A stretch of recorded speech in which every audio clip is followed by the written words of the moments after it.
E aí, galerinha do canal, beleza? Olha só, hoje, galera, mais uma aula do canal do professor Alex Romero para você.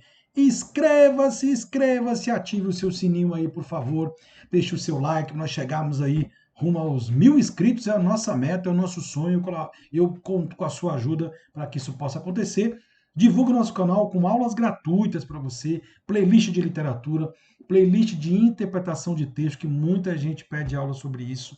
Não pode vacilar em figura de linguagem, função da linguagem, semântica. E uma playlist, pessoal, de gêneros textuais, para você que vai fazer o Enem, é importantíssimo. E aguarde aí que vem uma aula sobre infográficos, que cai tanto nessa prova, tá bom? Beleza? Bom, quero te fazer um convite para a aula de hoje. Vamos abordar a tríade parnasiana, os autores do parnasianismo brasileiro, um movimento 100% poesia, que dominou ali a segunda metade do século XIX e, aliás, vai despertar a ira, vai despertar a raiva dos modernistas, especialmente Oswald de Andrade, Mário de Andrade, a tríade de Alberto Oliveira, Olavo Bilac e Raimundo Correia, pessoal. Mas antes, queria fazer um convite para você.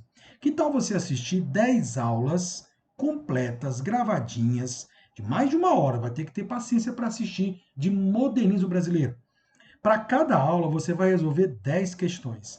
Ao final, são mais de 100 questões que você vai trabalhar, porque tem simulado que eu vou fornecer para você. Quer saber mais? Assista até o final dessa aula, que lá no final eu te dou as informações. Mas, ó, adiciona a gente aí nas redes sociais, lá no Instagram, @AlexRomeroLima, e fale comigo no direct, que eu te explico tudo sobre o curso. Beleza, pessoal? Mais uma aula do canal, playlist de literatura, parnasianismo, sejam bem-vindos.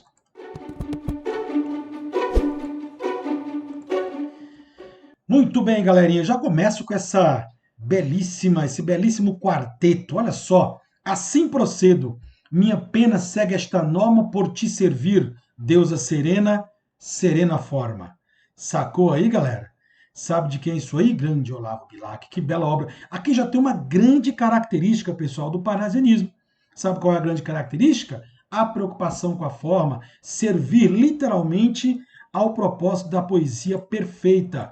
É isso que um parnasiano deseja, tá bom? Vamos lá, Parnasianismo brasileiro começou ali em 1882, tá bom? Tá bem aqui, beleza? E o slogan dos caras, a arte pela arte. Ou seja, não espere encontrar aqui poesia com temática social, não é a praia do parnasianismo. Uma curiosidade para vocês. Nesse ínter aqui, vamos só lembrar, tá? Que nós já passamos por realismo, por romantismo, por realismo e naturalismo. Ó, essas aulas estão aí no canal. Assista aí, tá bom? Tá bem aqui, ó. Assista aí. Tem para você indicação aí, tá? Vamos lembrar aqui, o realismo e o naturalismo surgiram em 1881. Inclusive tem uma aula aí de Machado de Assis para você não perder, não berrar a questão de jeito nenhum aí do Machado de Assis. Tem uma aula bacana para você explicando tudo sobre o Machadão, tá bom? E também tem uma aula sobre Aloysio Azevedo e Raul Pompeia. Agora, 1881, no ano seguinte, começa o parnasianismo. Ora, qual é o costume na literatura brasileira? Um movimento começava e o outro terminava, não é não? Quando começou o romantismo, já era o arcadismo. Quando começou o realismo e naturalismo, já era o romantismo. Só que eu vou ter agora uma curiosidade. Entre o realismo, 1881, até a famosíssima Semana de Arte Moderna, vamos ter aqui coexistindo 4 movimentos literários. Isso nunca tinha acontecido, tá bom? Eu vou ter realismo, eu vou ter naturalismo, começa aqui em 1882 o simbolismo, e em 1893 começa o nosso querido simbolismo, é a sua próxima aula. Cruz e Souza e Alfonso de Guimarães, beleza? Então aqui eu inicio com o Teófilo Dias, foi um poeta, gente, que só publicou esse livro aí, né? Com essa estética parnasiana. Agora, de onde é que vem o parnasianismo? Porque quando você estuda literatura portuguesa, você não vê lá, na divisão das obras da literatura portuguesa, você não vê parnasianismo. Foi um movimento que ficou restrito, gente, à França e ao Brasil. Começou lá com uma publicação de umas revistas, em 2 edições, Parnasset Contemporain, tá bom? Que era uma proposta de alguns poetas de voltar à antiguidade clássica e resgatar uma poesia de busca de perfeição, de beleza, de estética, uma poesia que abordasse os deuses gregos e que buscasse na beleza e na contemplação da palavra perfeita. Lá vem metalinguagem, lá vem metapoesia. Para você que não lembra de função da linguagem, tem aula no canal aí. Se liga que a metalinguagem é a função da linguagem mais comum em um poema parnasiano, porque o assunto é a própria arte. Então, o código falando do código, beleza? E isso influenciou os três grandes nomes da arte brasileira no parnasianismo: Olavo Bilac, Raimundo Corrêa e Alberto de Oliveira. Eles homenageavam, o nome veio dessa região do Monte Parnaso, daí parnasianismo, Parnaso, então o ismo é um sufixo, né? Então tendência ao Parnaso, onde se louvava, onde se ia para louvar o deus da poesia, o deus da arte, o deus da beleza, que é o Apolo. Então a busca da perfeição também vem a partir disso, tá bom? Então os temas dos parnasianos: poesia, arte, Grécia, Roma, mitologia, são os grandes temas desses poetas. Agora, por que que os modernistas assim não gostavam, tanto que lá na frente, na Semana de Arte Moderna, o Bandeiras escreveu um poema chamado Os Sapos, que vai ser declamado pelo João de Carvalho, onde ele esculhamba, ele critica, ele detona os parnasianos. Exatamente porque a poesia modernista trabalha uma poesia do cotidiano, com a temática social, e os parnasianos isolaram-se do cotidiano e trabalharam uma poesia voltada apenas para aspectos estéticos, para rima, para métrica e para linguagem perfeitas. Vamos conhecer as características? Simbora, galerinha! Características gerais. Eu já começo com a mais importante. 9 em cada 10 questões de parnasianismo vai trabalhar em forma. Mas o que é a perfeição formal? Vamos lembrar do Camões, vamos lembrar dos clássicos. É você fazer um poema perfeito. Predominantemente na arte parnasiana, o soneto domina. Gente, de cada 10 poemas, 9 serão sonetos. E o que é mesmo um soneto, galerinha? Eita, para você que não assistiu às aulas ainda de gêneros literários, tem aqui no canal. Gênero lírico, soneto, composição fixa de 14 versos. E no caso do soneto tipo italiano, que é o mais famoso, 2 quartetos, mais 2 tercetos.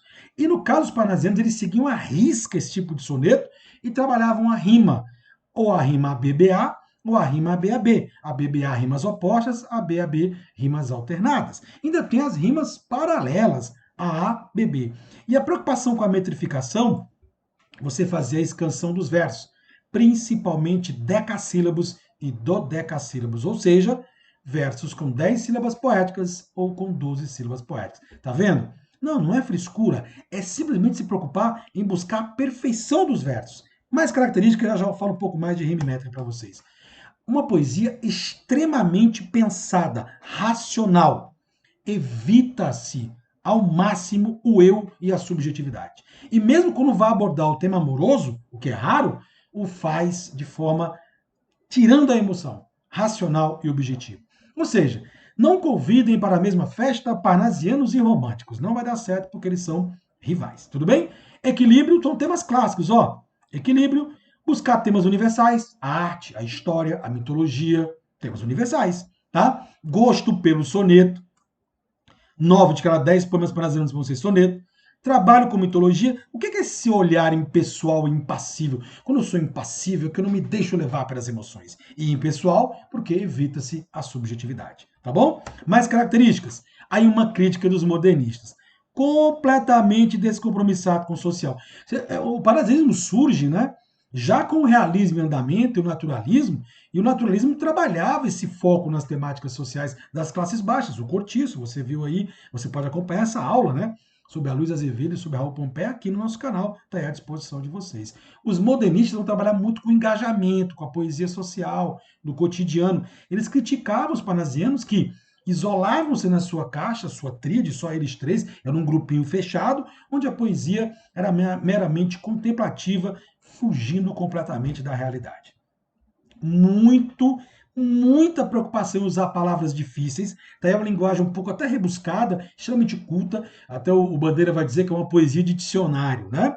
E esse encadeamento sintático, gente, é um negócio interessante, porque a leitura de um verso parnasiano, eu vou te mostrar na prática, tem gente que vai ler poesia e para no final do verso, respira, volta, não pode parar se não houver pontuação. Então eu vou lhe mostrar o que é esse encadeamento sintático, esse enjambement, que é do francês, você vai ler o verso, ó, na sequência da ideia, sem parar, a não ser que haja uma pontuação, quebrando ali esse encadeamento. Eles só, só o parnasianismo tem isso de encadeamento sintático? Não. Sempre teve na poesia, inclusive a não clássica. Mas eles eram ficcionados por isso. Eles eram assim, eles adoravam esse tipo de confecção, tá bom? Vamos ver agora um exemplo? Olavo Bilac. talvez o mais odiado dos parnasianos. Gente, esse cara, junto com Machado e outros, fizeram a Academia Brasileira de Letras, beleza? Pô, ele organizou um concurso, se liga nessa, para escolher o maior poeta do Brasil. E ele participou do concurso, mas ele era jurado do concurso e participou do concurso. Por acaso ele venceu o concurso? Alô, não é legal. E ele se auto-intitulou Príncipe dos Poetas Brasileiros. É mole? Agora, engraçado, é um parnasiano, mas ele andou trabalhando temas em que tem hora que ele quebrou a regra parnasiana, principalmente quando falou de sensualidade no amor. Gente, ele tem poemas eróticos, danadinho ele, tá? Agora, enquanto parnasiano, muita mitologia, muita poesia histórica, tá? E olha só, para quem não sabe, assista ao gênero lírico. O hino é um tipo de poema lírico, sabia? É homenagem à pátria. É dele o autor do hino da bandeira. Ele, Bilac, é o autor do hino da bandeira. Características gerais. Totalmente ligado ao francês, né? E, claro, a grande característica de qualquer parnasiano, a preocupação com a forma. E o que é a forma de um poema? A estrutura do texto perfeita, com rima e métricas totalmente atreladas ao gosto formal, à beleza do verso. Agora, N. Bilac, em dois momentos, né, quando ele trabalha uma poesia um pouco filosófica, a gente vai já ver um exemplo dela, e um pouquinho de poesia que vai mais para o erotismo, digamos que ele deixou transparecer um pouco de pessoalidade. Ora, se a marca do Parnasiano é ser impessoal e impassível, quando ele fez o erotismo, ele tanto foi pessoal como foi passível, tudo bem? Mas aí, gente, é um desvio da obra como um todo. O foco dele é o parnasianismo, a arte pela arte. Quero destacar alguns livros dele, especialmente o de estreia, o Via Láctea, tem um poema lindo que a gente vai já ver, os Sarças de Fogo, um que foi publicado póstumo, né? Essa obra aqui, um ano após a sua morte. E o Caçador de Esmeraldas, que tem um pouquinho de poesia histórica aqui, tá? Algumas alusões a bandeirantes. Tem um poema chamado Vila Rica também, que é belíssimo, que ele fala do ouro, né? Da região de Minas Gerais. Vamos conhecer o Bilac? Esse texto, o título, já é metalinguístico. Vamos lembrar que todo poema tem função poética, mas já é metalinguístico. Aqui ele vai ensinar como é que o poeta deve fazer a poesia parnasiana. Primeira coisa, se isolar. Ó. Longe do estéreo turbilhão da rua, Beneditino escreve. O que é o encadeamento sintático? Lembra que eu te falei que é a sequência da leitura do verso? Como é que eu tenho uma vírgula? Então, não tem encadeamento, não tem o engema, porque é a sequência da leitura. Mas observe. Vou ler o poema, preste atenção. Longe do estéreo turbilhão da rua, Beneditino escreve. Você para, porque tem uma pausa, tem uma pontuação. Agora vem, no aconchego do claustro, houve o encadeamento do segundo para o terceiro verso. Não haverá do terceiro para o quarto, porque tem pontuação. A pontuação quebra o encadeamento e quebra o engênero. Observe agora, gente, a preocupação dele com as rimas, tá? Rua, sonoridade, A. Aconchego, B. Sossego rima com aconchego, A. Aliás, então B. E sua com rua. Aqui é o exemplo de rimas opostas ou interpoladas. Quer fazer a metrificação dos versos? Ó, longe do ex na metrificação, quando uma vogal encontra outra nessa posição, quando uma termina a palavra e inicia a outra, fica numa sílaba só. Estéreo, turbilhão, da rua, uma paroxítona. Se na última sílaba de um verso ela for paroxítona, ou seja, a penúltima sílaba mais forte, você elimina a contagem da última. Eu tenho 1, 2, 3, 4, 5, 6, 7, 8, 9, 10. Um verso com 10 sílabas poéticas, decassílabos. Beleza? Vamos ler o resto do poema? O que ele está falando? Que o poeta deve se concentrar na arte, no ofício de fazer poesia, e não deve, de forma alguma, se contaminar pelo externo. Então, longe do estéreo turbilhão da rua, do barulho lá fora. Se fecha no seu aconchego. E ele usa uma metáfora. O Beneditino é monge, se concentra para escrever. Trabalha, olha a sequência, olha uma gradação, figura de linguagem, ó. Trabalha, e teima, e lima, e sofre, e sua. Esse montão de E tem um nome. Você lembra dessa figura de linguagem? Polissíndeto, né? Tudo bem? Mas que na forma se desfaça o emprego do esforço. Olha o engênero, emprego do esforço. Você não vai parar aqui porque não tem pontuação. Então continua a leitura, faz o encadeamento.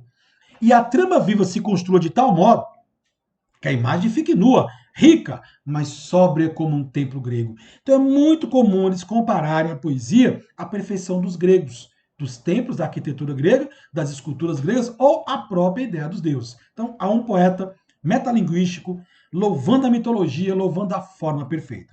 Trouxe uma questãozinha para vocês fazerem comigo aqui, tá? Essa aqui no estilo mais do Enem. Considerando as concepções artísticas e os procedimentos de construção do texto literário parnasiano, conclui-se que o objetivo central do eu lírico é o quê, pessoal? Envolver e persuadir o interlocutor, que neste caso é o leitor, num forte apelo à sua sensibilidade. Gente, o foco desse texto é o leitor? Olha o título dele. A um poeta. A não ser que o leitor seja o poeta. E aí? É para convencer você de sensibilidade? Se você é leitor e é poeta, tá querendo te convencer o quê? Que para você fazer poesia parnasiana, deve se isolar completamente do turbilhão da rua e se concentrar. Então a letra A está fora. Destacar os sentimentos, galerinha, sensações e reflexões sobre o mundo real. Eles não estão nem aí para o mundo real e social, eles se isolam. Letra B fora. Passar informações, fazer referência a acontecimentos concretos em linguagem predominante. Não, gente, denotativa não, que é poesia, é conotação. Letra D. Destacar o processo de construção do seu poema ao descrever minuciosamente o ofício árduo do fazer poético. Opa, opa, opa. Essa eu gostei, hein? E aí? Letra D de dado, nossa resposta correta. Galerinha, manter eficiente o contato comunicativo entre emissor e receptor, permitindo dessa forma que se processe a comunicação humana, o foco aqui é a comunicação poética. Beleza? Tranquilidade? Vamos para frente? Vamos conhecer agora quem? O segundo. Ó, se teve a eleição para o primeiro príncipe dos poetas, teve agora a eleição do segundo príncipe dos poetas, Alberto Oliveira. Esse, gente, considerado mais parnasiano que os outros dois. Tá bom? Muito culto, exagerou nos termos. Eu sempre digo que não dá para ler poesia parnasiana sem um bom dicionário. Não dá. Porque eles usam termos muito técnicos, muito dicionaristas. Tá aí a crítica dos modernistas, vocabulário difícil, rebuscado, fora do comum. Tudo bem? Em busca de quê? Os temas da natureza, que é algo universal, os objetos em geral, muito descritivo, o poema parnasiano, mitologia, história, arte. Agora, esse aqui também falou um pouquinho de amor, né? Mesmo assim, um amor platônico, o amor universal, temas universalistas. Tudo bem? Ele teve algumas poesias que ele fala do sentido moral, filosofando sobre a moral, sobre a vida. Galerinha, quero destacar excessivo rigor formal. Simplesmente 100% dos poemas de Alberto Oliveira seguem o parnasianismo à risca. Muita rima, muita métrica, muito decassílabo, muito dodecassílabo ou alexandrinos, que são os versos aí que tem 12 sílabas poéticas. Objetividade, impassibilidade, tá? Sonetos perfeitos. Ele adorava, era um exercício mental. Por isso que ele é conhecido como o mais ligado aos padrões. O Bilac e o Raimundo Corrêa andaram fugindo um pouquinho, mas esse aqui é impressionante. Bom, eu quero destacar dois poemas. Olha para você ver a perfeição dele, o aspecto descritivo e a abordagem da cultura grega, romana e oriental.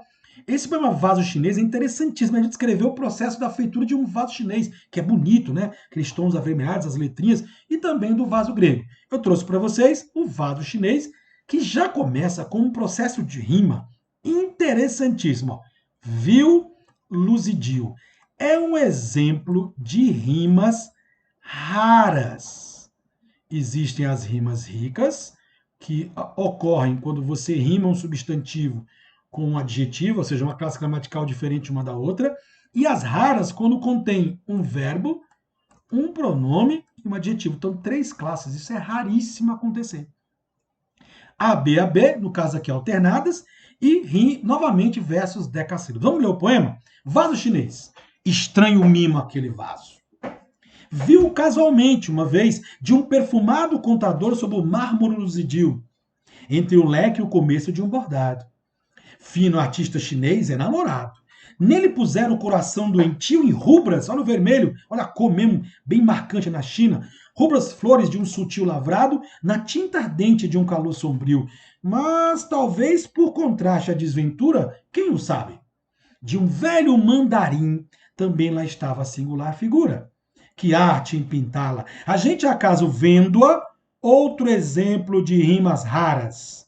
Vendo-a com amêndoa, rima, não é isso? Sentiu não sei o que com aquele chim de olhos cortados, a feição nhanha, o japonês aqui não, o japonês é chinês, ó, um pouquinho mais amendoado, os olhos, a feição de amêndoa. Belíssimo texto descrevendo a beleza de como trabalhar um vaso chinês. Tudo bem? Tem uma questãozinha para vocês. Qual a alternativa dessas aqui, gente? Essa aqui é fácil, né? Que não tem nada a ver com parnasianismo e nem está nesse poema. Você já matou a charada. Letra A, essa é tranquila e caiu em vestibulares, tá vendo? Então, as questões fáceis. Crítica social. Regularidade métrica. Todos os versos são decassílabos. Ornamento, a preocupação com a feitura do poema, inclusive usando como metáfora a elaboração de um vaso chinês. Descrição, passo a passo do vaso chinês, e claro, culto à forma, tem rima e tem métricas perfeitas. Então a letra A não tem nada a ver com o parnasianismo e nem com o poema, beleza? Vamos ao último da tríade parnasiana, o maranhense Raimundo Correia. Engraçado, o Raimundo Correia é o que mais fugiu do parnasianismo, porque ele tem poemas de estilo romântico, sentimentais, com sofrimento e tudo, com estilos simbolistas. Aliás, se liga aí, próxima aula da playlist, simbolismo brasileiro. Musicalidade, espiritualidade, religiosidade, a reflexão existencial do ser humano. Ele também trabalha. Agora, por que ele está aqui então? Porque ele é extremamente formal. Qual é a principal característica de um parnasiano? Perfeição formal. E aí ele se encaixa perfeitamente. Então ele é mais um dessa tríade fantástica de parnasianos que os modernistas não acham nada fantásticos. Galerinha, temas. Melancolia é um tema romântico. Natureza, um tema universal. Religiosidade, um tema romântico, principalmente simbolista. Reflexão existencial. Eu gosto desses textos dele, tá? Tem um texto que a gente vai ler aqui que eu acho perfeito, gente, para a realidade e é atual demais. Reflexão existencial e filosófica é um tema simbolista. Alguns textos sociais. Metafísica, que é trabalhar a espiritualidade, o mundo além do humano, que é um material, né? O metafísico, o mundo espiritual, tema também ligado ao simbolismo e idealização da mulher. Ou seja, em termos de temática, a única temática que é claramente parnasiana é a natureza. Agora, quando você vai para as características, gente, está aqui o que faz dele um parnasiano. Outra coisa, apesar de falar de temas amorosos, ele é um poeta contido, ou seja, equilibrado. Olha o equilíbrio, é uma marca parnasiana. Mas pessimismo, filosofia da dor e musicalidade são ou elementos românticos ou elementos simbolistas. Dois textos lindos dele. As Pombas, que compara a adolescência, os sonhos que se perdem com o tempo, tá? E o Mal Secreto, que eu vou ler para você, que eu acho esse texto maravilhoso. Se a cólera que espuma, que é a raiva que a gente sente, né, gente? A dor que mora na alma, olha o encadeamento, olha o engêmbama. Não pare aqui, não tem pontuação. Aqui tem vírgula. Então aqui não tem encadeamento sintático. Você quebra a leitura. O encadeamento sintático é você fazer a leitura livre, passando para o outro verso. Se a cólera que espuma, a dor que mora na alma e destrói cada ilusão que nasce, tudo que punge, aflige, tudo que devora o coração, no rosto se estampasse. O que quer dizer? Se fosse possível as pessoas demonstrarem seu sofrimento pela expressão facial, a dor que sentem, a raiva. Observe. Se pudesse o espírito. Olha essa figura de linguagem. Tem aula de figura de linguagem aqui para vocês, hein? Figura de linguagem. Acompanha aí, eu vou deixar aqui sugerido, ó. Tá bom? Olha as figuras sonoras, a literação. Se pudesse o espírito, essa musicalidade lembra o simbolismo. Que chora. Ver através da máscara da face quanta gente, talvez, que inveja agora nos causa, então piedade nos causasse. A gente se pega dizendo assim, poxa, eu tenho inveja, de estar sempre alegre, sempre feliz. Será que realmente a pessoa está sempre alegre e feliz? Entenderam o que ele está querendo dizer? Quanta gente que ri, talvez, consiga o guarda um atroz, cruel, recôndito, íntimo inimigo, como invisível chaga cancerosa. Quanta gente que ri, talvez existe, cuja ventura única consiste em parecer aos outros venturosa, agradável. Entendeu esse texto? Não adianta a gente querer dizer, perpassar para as pessoas que estamos felizes e alegres, se guardamos sentimentos ruins, estamos tristes por dentro, com o coração pungido, afligido de alguma forma. Esse mal secreto é a dor que mora no coração. Então, essa questãozinha para vocês. Que alternativa melhor condiz à compreensão do texto? O que vocês acham? Ninguém inteiramente feliz nessa vida? Comumente as aparências enganam? Os males do corpo são iguais aos da alma? Nossa vida é o que de mais importante existe? Ou o mal da cólera deixa significativas sequelas? Eita, vamos pensar um pouco. E aí, galerinha? Gente, em parecer aos outros virtuosos. Então as pessoas enganam-se muitas vezes pela aparência. Letra B de bola, essa questão, uma questão de interpretação para você. Tudo bem? Bacana? Agora, quero anunciar para vocês aqui, olha só, a próxima aula, tô aí, ó, bonitão, vestido de Charlie Brown, adoro o Snoopy e companhia. Próxima aula, simbolismo brasileiro para você. Beleza, galerinha? Bom, eu quero aproveitar para falar mais uma vez do nosso curso, tá bem aqui, ó, nosso curso online de modernismo, 10 aulas, mais de 100 questões, 2 simulados maravilhosos para você testar, tudo isso por R$ 34,90. Quer saber mais? Quer mais informação? Me procura no direct do Instagram, @AlexRomeroLima. Tudo bem, pessoal? Um grande abraço, até a próxima. Ó, dá o seu like aqui na minha aulazinha, vai? Dá o seu likezinho aqui, tá? Aqui, ó, inscreva-se, tá bom? Divulgue pra galera. Aulas gratuitas para você aí aproveitar e se preparar para todos os vestibulares do Brasil. Um grande abraço, pessoal. Até a próxima. Valeu!